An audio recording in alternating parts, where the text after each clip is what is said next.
Here you see a perfectly preserved wall sconce with a kind of ribbon design, a bronze ribbon design. And this is what that sconce and that firebox would have looked like. That's an actual photograph of the room. So we were pretty excited. We were big time deep ocean explorers here. And we brought all this stuff back and showed it to Fox a good year before we actually started shooting the scenes with sets and actors on the movie. But as far as I'm concerned, I was committed to make the film at that point. Fox had spent a couple of $1 million to do this expedition and to get this footage. I'd already written the treatment.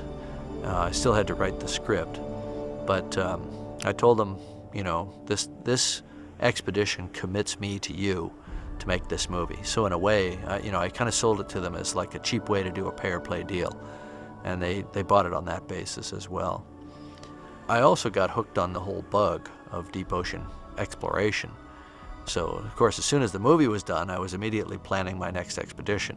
It took us a couple of years to get it pulled together. The film was done, and then the whole awards, season and all that was over by spring of '98. And by summer of 2001, we had built our new generation of robotics and gone back out there again and explored deep inside the wreck. So this is coming down to the D-deck level.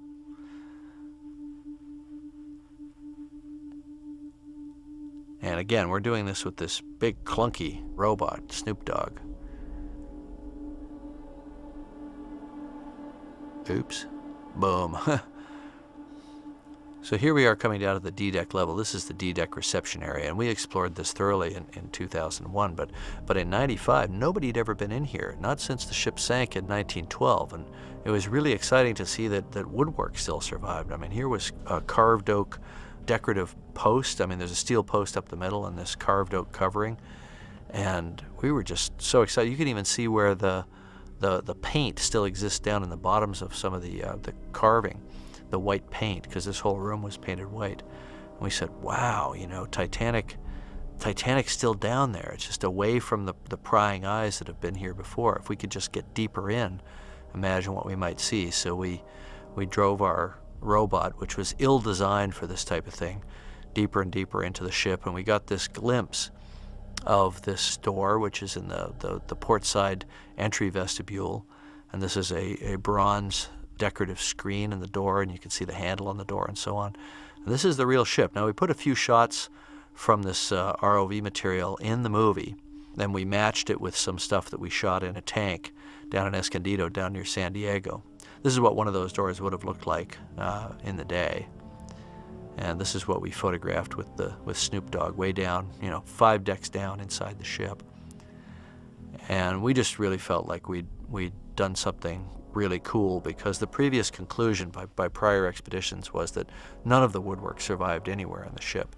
And so we knew this is looking into the darkness here and wondering what was beyond, what's down there, This is what led me to want to go back and explore it thoroughly with new technology later. And of course, it also set a level of excellence for the rest of the movie. The movie itself, the sets and the costumes and everything, all had to live up to the level that we had set by going down to the wreck and by filming the real wreck. And maybe that had an impact on the budget. Maybe the fact that it was not that I was telling everybody every day, you have to live up to what we've already done. It's just that they felt this kind of obligation to do their best professionally. And sometimes when people do their best, it costs more money. And, who knows how much of that imbued the film with some of its quality. Did we need to do it? It's really unknown. I don't see how you can look at some, alternate universe where we didn't go to Titanic, but we made the movie Titanic, and say that the movie would have been just as good. Frankly, I don't think it would have, because my passion for the film would not have been as strong as it was. I felt like, in a weird way, I felt like I owed it to Titanic. I know that sounds strange, but when you go to a place like this, you go to a place of great tragedy where people have died, and you explore it and you see it, it becomes a part of your life, and you become connected to that story, and you become connected to that tragedy. So as a result, I felt a kind of a mandate to do my best as a filmmaker to tell that story. So a lot of the things that we shot that were of historical interest and weren't necessarily part of the Jack and Rose story, let's say, I probably shot those things because I felt like I had to tell Titanic's story. I had to tell the story of the other people who were on board. So a lot of the scenes that are in the deleted scenes here in the special edition probably were in existence because of our trip to the wreck. I guess it infected us with this sense that we were the bearers of the tale, and we had to do a good job. So going to the shipwreck may have had a direct connection to how well the film did or how well the film was received. I don't know. I can't parse it out. To me, it was all part of the process of making that movie. So here we're actually looking. This is the shot right here that really, we were at the limit of our tether. We couldn't go any further, and yet we were looking down this corridor, down into a black corridor, and I wondered what was down that corridor. I knew it led forward along D-deck. I knew it went to a bunch of first-class cabins. I really wanted to see what was down that corridor, and it was that shot that made me want to come back, and why we went back in 2001 with Robots, and we did go down that corridor, and we saw some amazing things. And that's what happens. It's the things that are just at the limits of your lights that sort of beckon you. See that dark corridor right in the middle there? It doesn't look like a corridor, it just looks like a dark spot, but I knew it was a corridor because we were looking at the deck plans. And so we kind of knew where we were.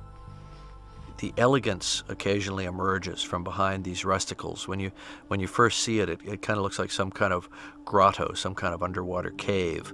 And here you're seeing a big rusticle lying on top of the vehicle is what you're seeing there. The vehicle is actually pinned to the floor by a big chunk of rust.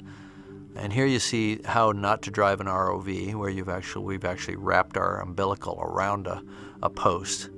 And that was pretty tricky for us to get out of that spot. But we got the Snoop Dogg back, and we got it back on the sub, and we got it back to the ship, and we actually used it for a bunch of underwater shooting later when we were actually making the movie. And this shows how we actually recovered the Snoop Dogg. We had to actually pull its tether out from inside the wreck. It was hooked on something, so we had to pull it out with the mechanical manipulator arm on the submersible. These are not recommended procedures, but it all worked, and we managed to get all our gear back and leave Titanic.